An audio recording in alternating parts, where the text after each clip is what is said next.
जय भीम दोस्तों, मेरा नाम है सनी तंवर और अंबेडकर साहिब यूट्यूब चैनल में आप सबका स्वागत है। दोस्तों, आज हम बात करेंगे रिजर्वेशन के बारे में। तो मैं कुछ हफ्तों से देख रहा हूँ कि रिजर्वेशन, जिसको हम आरक्षण बोलते हैं, उसके रिगार्डिंग बहुत सारी चीज़ें, आर्टिकल्स वगैरह, और सुप्रीम कोर्ट में इसके रिगार्डिंग काफ़ी सारी जजमेंट ली जा रही हैं। तो उसके बारे में मैं रिसेंटली जो जजमेंट है उसके बारे में बात करूँगा। तो दोस्तों, मैं कल एक आर्टिकल पढ़ रहा था जो जस्टिस मार्कंडे काटजू जी हैं, उन्होंने एक आर्टिकल लिखा है कि जो कास्ट बेस्ड रिजर्वेशन है उसको अबॉलिश कर देना चाहिए।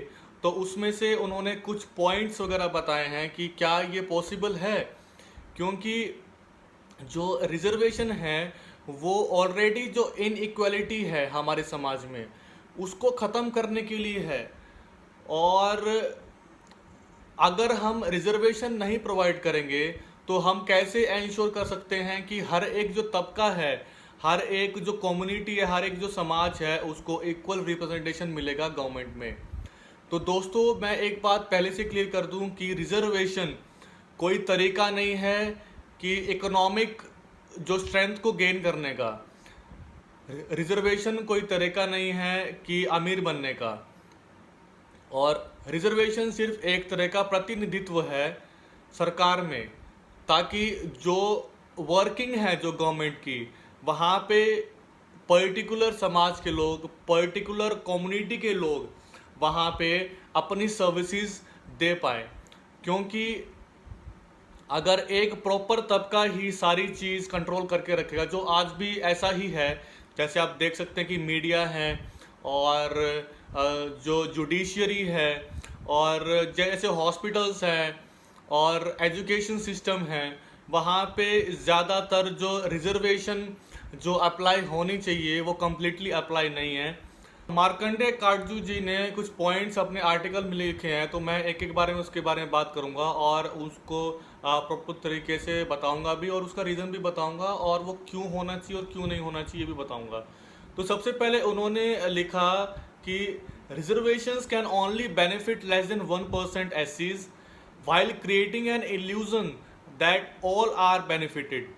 SCs in India are about 22 crores, but reserved jobs for them would be only a few lakhs. So very few will get the benefit of reservations, and even these will be mostly from the creamy layer.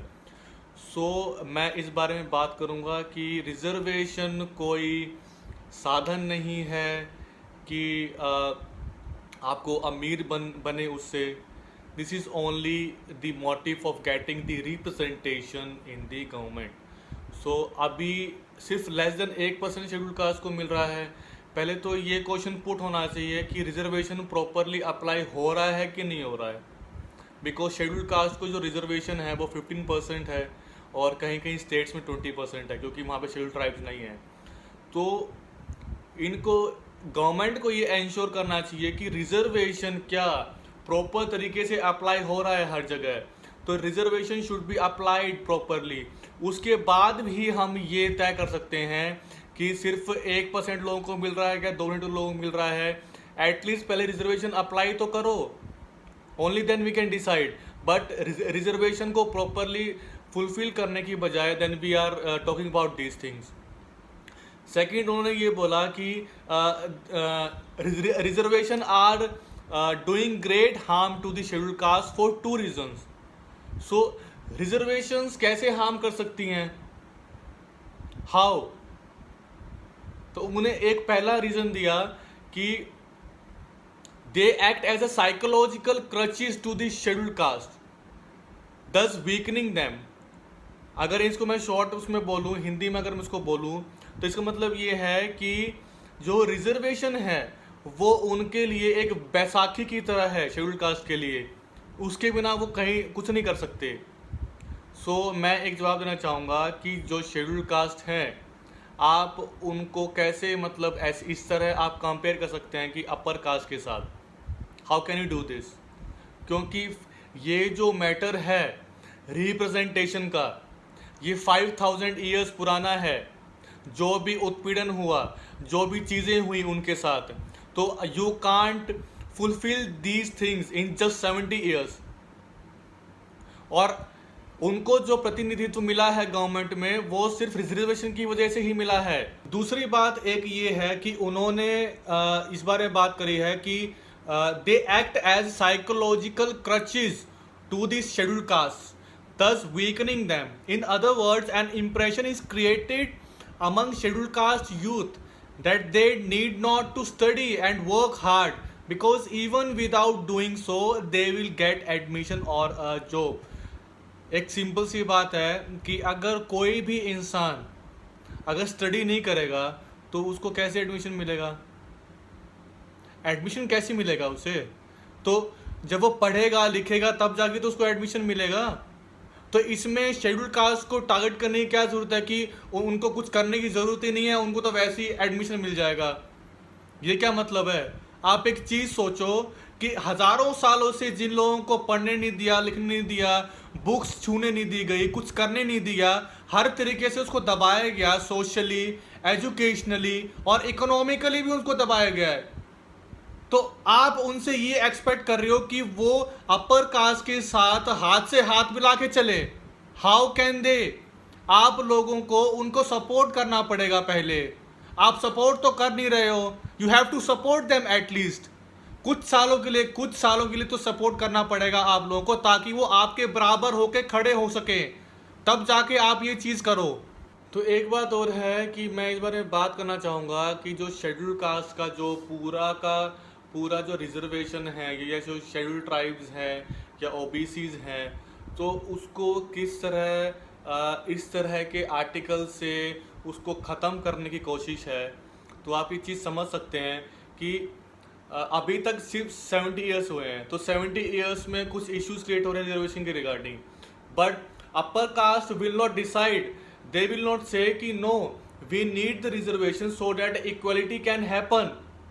ये inequality सिर्फ caste की वजह से है, सिर्फ caste की वजह से। अगर कास्टिज्म है इंडिया में तभी रिजर्वेशन दिया गया है अफर्मेटिव एक्शन के तरीके से।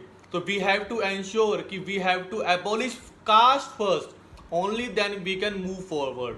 अब जस्टिस काटजू जी क्या कहते हैं कि एक तरह का इम्प्रेशन क्रिएट होता है रिजर्वेशन की वजह से, शेड्यूल कास्ट का जो तबका है, कि उनको पढ़ने की ज़रूरत नहीं है, उनको हार्डवर्क करने की ज़रूरत नहीं है, they will get the admission और गेट अ जॉब।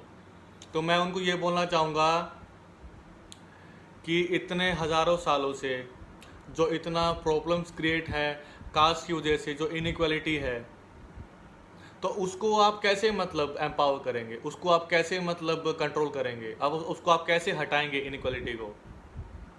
तो ये चीज़ आप ये सोच सकते हैं कि ये एक तरह की मानसिकता शो करती है, एक तरह की मेंटेलिटी शो करती है कि अपर कास्ट जो है उसको कितना प्रॉब्लम है रिजर्वेशन से।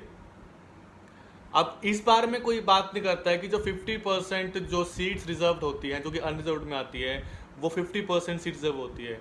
We are getting only 15%, just 15%। तो 15% से कैसे इनइक्वालिटी हो गई है, जबकि 50% जो है वो अनरिजर्व्ड के पास है। मेरे को लगता नहीं है कि इस तरह की जो आर्गुमेंट्स है ये करने की ज़रूरत है। तो ये आर्टिकल जो इन्होंने लिखा है कि जो शेड्यूल कास्ट है, जो ओबीसीज है, वो 40% से सिक्योर करके उनको एडमिशन मिल जाता है, लेकिन जो अपर कास्ट का जो यूथ है वो 90% होता है। मुझे एक बात समझ नहीं आती है कि how can you compete with schedule caste and OBCs and schedule tribes?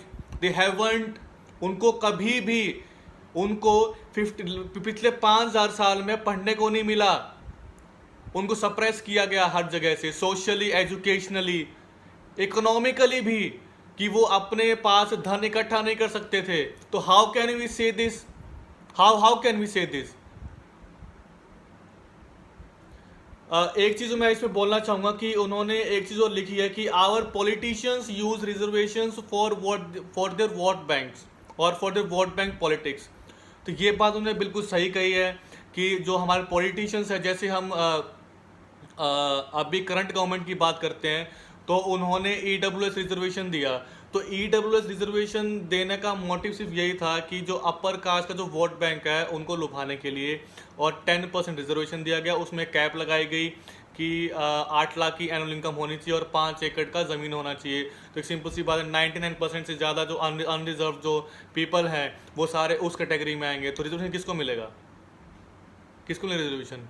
They will not talk about these things, क्योंकि ये इकोनॉमिक बेसिस पे दिया जा रहा है, जबकि इकोनॉमिक बेसिस पे रिजर्वेशन आप दे नहीं सकते हैं। इकोनॉमिक बेसिस पे रिजर्वेशन देना मतलब ये है कि आप मतलब ये कम्युनिटी में ये आप मैसेज दे रहे हैं कि रिजर्वेशन का मतलब ये है कि अमीरी के पास जाना, या मतलब गरीबी से निकलना। तो रिजर्वेशन का मतलब ये नहीं है कि आपको अमीर बन जाओगे आप। रिजर्वेशन का मतलब सिर्फ ये है कि आपको रिप्रेजेंटेशन मिलेगा गवर्नमेंट में। अगर कोई इन फ्यूचर कोई पॉलिसी बनती है, कोई अगर डिस्कशन होता है गवर्नमेंट के साथ, कोई चीज़ है, तो हर एक समाज को, हर एक तबके को कंसिडर करके वो पॉलिसी बनाई जाए। This is the main thing.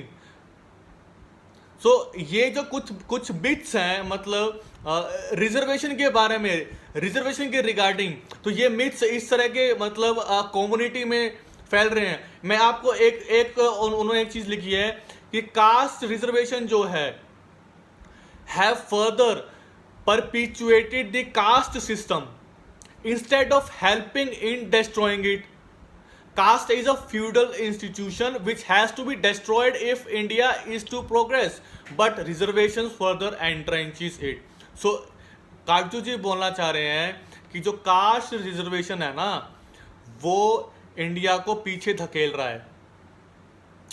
आपको मैं एक बार बता दूं कि कास्टिज्म की वजह से ही हम पीछे हैं। कास्ट आप खत्म करो, रिजर्वेशन अपने आप खत्म हो जाएगा।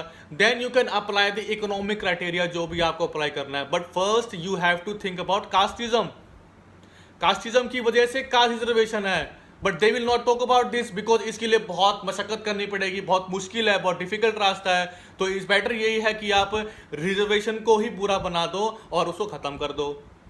तो व्हाट इज दिस? सो मैं ये बिल्कुल इस चीज़ से बिल्कुल सहमत नहीं हूँ उनकी बात से। तो इन्होंने जो भी आर्टिकल लिखा है ये बिल्कुल अगेंस्ट रिजर्वेशन है, और मैं मानता हूं कि कास्ट बेस्ड रिजर्वेशन नहीं होना चाहिए, बट कास्टिज्म हटना चाहिए। First step towards this should be caste eradication, caste annihilation, caste abolition, that should be there. इस तरह की आप वीडियो और देखना चाहते हैं तो अगर आप चाहते हैं कि मैं कुछ और टॉपिक्स पे बात करूं, तो आप नीचे कमेंट सेक्शन में आप लिख सकते हैं। और आप सबसे मेरा विनम्र निवेदन है कि आप इस वीडियो को लाइक करें, शेयर करें और सब्सक्राइब करें। जय भीम।